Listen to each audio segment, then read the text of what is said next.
ہمیں آل دا way from اسلام آباد جناب افتخار چودھری صاحب جو ہیں انہوں نے جوائن کر لیا ہے. جی سر السلام علیکم. وعلیکم السلام بھائی صاحب. جی سر آپ خیریت سے ہیں؟ شکر ہے الحمدللہ سر. اچھا ہمیں لندن سے توصیف بخاری صاحب جو ہیں انہوں نے بھی جوائن کیا ہے. جی السلام علیکم سر. وعلیکم السلام ورحمۃ اللہ وبرکاتہ. بہت بہت شکریہ آپ دونوں کا. اور ہمیں اسد قاری صاحب شاید جوائن کر لیں later on.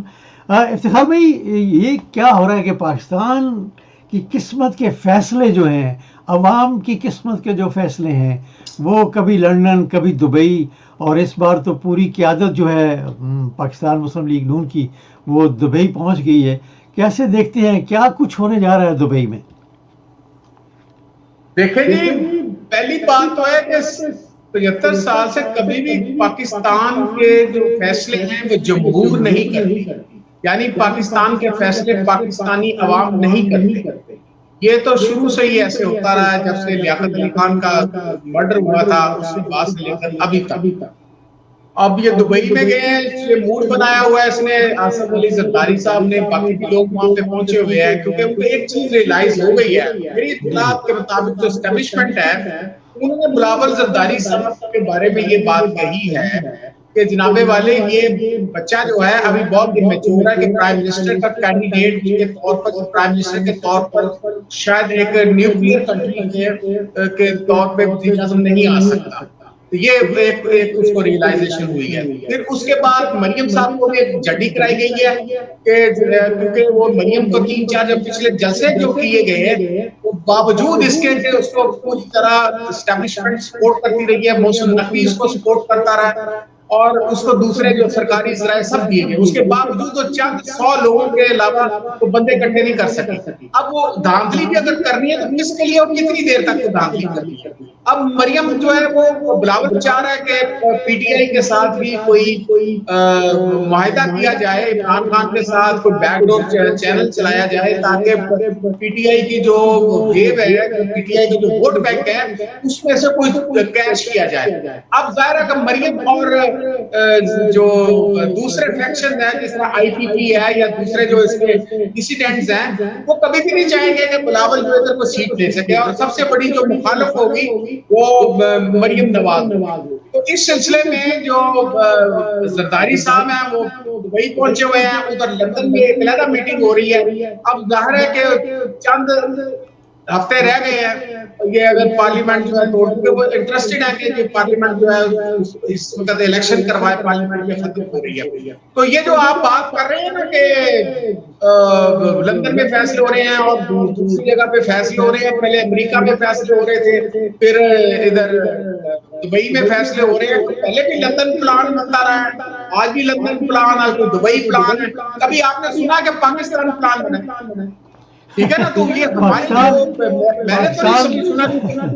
G Pakistan plan جو ہے نا سر، وہ اگر کسی پارٹی نے بنانے کی کوشش کی ہے تو اس کا حشر آپ دیکھ رہے ہیں کیا ہو رہا ہے. جی آپ نے دیکھ لیا نا پاکستان کا، لیکن اتنی بھی وہ بات تو نہیں ہے کہ جی مطلب میں اتنا کبھی بھی نا امید نہیں ہوتا. تو یہ اگر وہ یہ آپس میں انہوں نے لڑ کے مرنا ہے. یہ میری بات آپ غور سے سن لیں کہ الٹیمیٹلی یہ ان کا کولیپس ہو چکا ہے. ٹھیک ہے نا. دیٹس وائی اگر اسحاق ڈار صاحب اگر وہ کامیاب ہوتے یا بہت بڑے اکانومسٹ ہوتے یا پاکستان کی اکانومی کو ریوائیو کرنے میں کامیاب ہوتے تو آصف منیر صاحب کی طرف سے نہ کہا جاتا کہ جناب میں 1000 ارب ڈالر جو ہے ارب روپے جو ہے پاکستان کی اکانومی میں انجیکٹ کرواؤں گا. کہاں سے انجیکٹ ہوگا یہ کسی اکانومسٹ کو ابھی تک نہیں پتا. اچھا افتخار بھائی، جب یہ حکومت میں ہوتے ہیں تب یہ کیوں نہیں سوچتے کہ ہم باہر سے پیسہ لائیں اور اپنا جو پڑا ہوا ہے وہ بھی لے کر آئیں؟ سر حکومتیں ہوں یا نہ ہوں یہ کب پیسہ باہر سے لے کر آئیں گے؟ یہ تو کبھی کسی صورت میں ہم لوگ تو یہی بات کر رہے ہیں کہ انہوں نے جناب ہم ان کو جو بجٹ کے اندر جو پاکستانی اوورسیز پاکستانی ہیں وہ جناب ان سے ہم پیسہ یا پھر ریمیٹنسز جو لیں گے، ریمیٹنسز 60% وہ ختم ہو گئی ہے. اوپر سے وہ کہتا ہے اپنا خواجہ آصف کہ یہ جو اوورسیز پاکستانی ہیں جس میں توصیف صاحب بھی شاید شامل ہے اور آپ بھی شامل ہیں، یہ جو لوگ ہیں یہ جو اپنے ڈبے نا وہ قبرستان کا وہ دیکھنے کے لیے وہ آ رہے ہیں. تو یہ اپنا جو قبرستان ہے وہ یعنی اپنی قبر جو ہے وہ اس کے لیے اپنا ڈبہ یہاں سے لے جاتے ہیں، وہاں پہ آ کے دفنا دیتے ہیں، اور یہ جو اصل جو کمائی کرتے ہیں وہ ساؤتھ یہ مڈل ایسٹ کے لوگ کرتے ہیں۔ تو لہٰذا ہم یہ سمجھتے ہیں کہ یہ جو کنسیڈر نہیں کرتے، حالانکہ ان کمبختوں نے آپ کا ووٹ جو ہے وہ جو اوورسیز پاکستانی یا 1 کروڑ پلس جو ووٹ ہے وہ اس کو دینے کے لیے تیار نہیں، ٹھیک ہے، ان کو رائٹ دینے کے لیے تیار نہیں ہے۔ تو لہٰذا یہ ہم لوگ کو کیسے کر سکتے ہیں، یا انٹرنیشنل کمیونٹی جو اوورسیز پاکستانی ہے ان سے یہ کس منہ کے ساتھ یہ طلب کرتے ہیں؟ ابھی ایک دوست ہیں آپ کے جو تارڑ صاحب، اور انہوں نے جناب حسن صاحب نے، یہ دونوں نے اسپیس کیا جس میں عمران خان بھی کرتا ہوتا تھا کہ مطلب پیسے اکٹھے کر رہے ہیں، 714 لوگ آئے، ان میں سے بھی میرا خیال ہے آدھے جرنلسٹ ہوں گے اور آدھے جو ہے وہ مطلب یہ آبزرو کرنے کے لیے کہ کتنے پیسے اکٹھے ہوتے ہیں، اور اس کے بعد جب ختم ہوتا ہے اسپیس اب وہ دونوں غائب ہو جاتے ہیں۔ اب اس سے اندازہ کریں کہ پاکستان کی اکانومی آگے کتنی گربائی ہونے جا رہی ہے۔ ٹھیک ہے صحیح ہے۔ یہ ہے سید حسین رضا صاحب کہتے ہیں جی مسلم لیگ کی نظر صرف ڈالر پر ہوتی ہے، بہرحال ڈالر پر ہی ہونی چاہیے۔ جی آپ نے افتخار بھائی آپ نے مینشن کیا تھا تھپڑ کے حوالے سے، یہ دیکھیے جب یہ مطلب کہ انگلینڈ میں تھے جناب اسحاق ڈار صاحب تو یہ کس طرح منہ چھپاتے پھر رہے تھے اور سوال پر یہ مسکرا دیتے تھے، لیکن پاکستان میں کچھ ڈفرینٹ رویہ ہے۔ لیکن پہلے دیکھیے لندن میں کیسے گھوم رہے ہیں، یہ مسجد سے نکلے ہیں نماز پڑھ کے اور جا رہے تھے اور کسی نے سوال کر دیا تو دیکھیے یہ مڑ کے کیسے ادب سے اس کو دیکھا، مسکرائے اور جواب دیا۔ تو بہرحال جب یہ اکیلے ہوتے ہیں تو میرا خیال ہے ان کا موڈ کچھ ڈفرینٹ ہوتا ہے، اور جب یہ 4-5 ان کے گارڈ جو ہوتے ہیں وہ ساتھ ہوتے ہیں تو ان کا موڈ ٹوٹلی ڈفرینٹ ہوتا ہے، جیسے کہ انہوں نے یہاں پر دکھایا۔ نہیں IMF پیکج ہو رہا ہے ادھر، یہ جو گئے ہوئے ہیں ہمارے PM صاحب، سر یہ ناکامی کیوں ہو رہی ہے ڈار صاحب؟ سر ہم سسٹم میں تو نہیں ہے سر، ہم تو صرف سوال کرتے ہیں نا سر۔ یار کیا چاہتے ہو یار؟ کیا لڑتے کیوں ہیں سر؟ خدا کا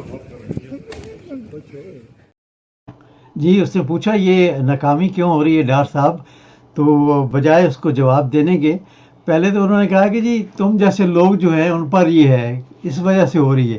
تو اس نے کہا بھائی ہم تو صرف سوال کر سکتے ہیں، ہم کوئی سسٹم کا حصہ تو نہیں ہے۔ تو اس پر وہ غصے میں آ گئے اور انہوں نے جناب وہ فون وغیرہ جو بھی تھا وہ بھی مطلب گارڈز کو کہا کہ ذرا اس کو سبق سکھائیں۔ تو بڑا انفارچونیٹلی ہے افتخار بھائی، جیسے ابھی تک عمران ریاض جو ہیں وہ بھی غائب ہیں، جب حکومت کے وزیر جو ہیں وہ یہ حرکت کریں گے تو جو ہماری پولیس ہے وہ تو پھر وہ کیا کہتے تھے شتر بے مہار ہو جائے گی نا۔ سر پولیس آلریڈی شتر بے مہار ہے، یہ تو آپ یہ پولیس نہیں ہے، اس کے لیے مخصوص لفظ ہے پولس۔ پولیس نہیں ہوتا،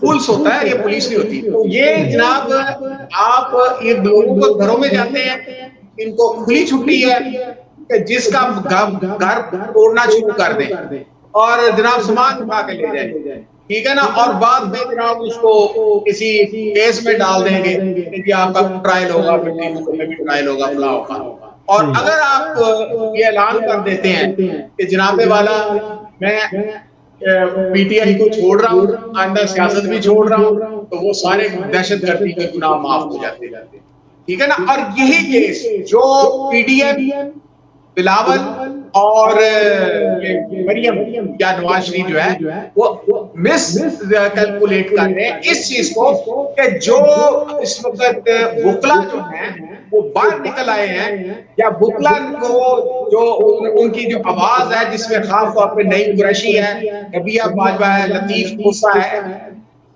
اس کے بعد یہ اشتہار ہے، اعتزاز احسن ہے، یہ مطلب یہ وہ لوگ نکل آئے، یہ میں ابھی بھی کہہ رہا ہوں یہ مس کیلکولیٹ کر رہے ہیں۔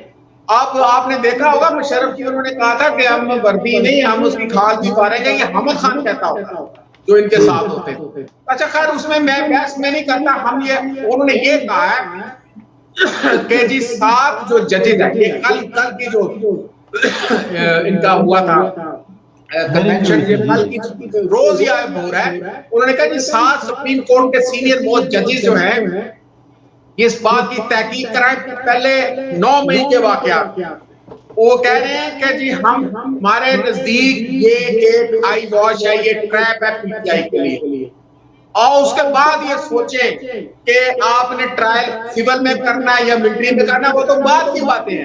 پہلے اس چیز کو جسٹیفائی کریں کہ 9 مئی کے اصل میں واقعات کے ذمہ دار کون ہیں اور واقعات ہوئے کیا تھے, جس میں وہ کہتے ہیں کہ جی کور کمانڈر کی سیکورٹی کا جی ایچ کیو سب سے سیکیور پاکستان کا ہوتا ہے, اس میں ایک عام خاتون جو ہے وہ دروازہ کھول کے اندر کیسے چلی گئی, ٹھیک ہے نا. تو باقی جو 3 میجر جنرل بیٹھے ہوئے ہیں اس میں لاہور کے اندر 5-7 بریگیڈیئر بھی بیٹھے ہوئے ہیں, وہ کیسے آپ بات کرتے ہیں اس طرح کی بات. تو یہ جو پچھلے دنوں جو انہوں نے کہا ہے کہ جو فارمیشن کمانڈرز کی میٹنگ ہوئی تھی اس کا پریس ریلیز بھی پڑھ کے سنایا گیا اور یہ سپریم کورٹ میں پڑھ کے سنایا گیا, اپنی طرف سے نہیں میں کہہ رہا. اس میں ٹاپ لیول میں سر یہ کہا گیا کہ مطلب جنرل آصف صاحب نے مطلب جو ان کی جو پریس ریلیز بنی تھی سب کی مشترکہ طور پہ کہ یہ ناقابل تردید شواہد ہمارے پاس آ گئے. اوبویسلی اگر ناقابل تردید شواہد آ گئے ہیں بقول ہمارے جو وکلا کے,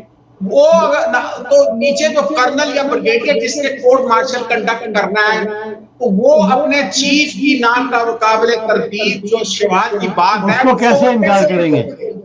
صحیح ہے, ٹھیک ہے نا سر. تو یہ اب مجھے لگتا ہے کہ یہ جو وکلا نکل آئے ہیں یہ کافی پرابلم کریٹ کریں گے, کیونکہ مریم کو بھی وہ آؤٹ کر رہے ہیں, اس کو بلاول جو ہے وہ اس کے بارے میں بھی کہا جا رہا ہے کہ کمپیٹنٹ نہیں ہے کہ وہ اس کو پرائم منسٹر نیوکلیر اسٹیٹ کا پرائم منسٹر ہوتا ہے وہ ہوتا ہے. شاید یہ باجوہ کی تو ہو سکتی ہے, لیکن شاید موجودہ جو اسٹیبلشمنٹ ہے انہوں نے فیل کر لیا کہ باہر کے جس طرح کی آپ بات کر رہے ہیں خاص طور پہ جو مودی کا جو فورن پالیسی جو انڈیا کے اندر سوری امریکہ کے اندر ہوئی ہے, اٹ از ٹوٹل ڈیبیکل.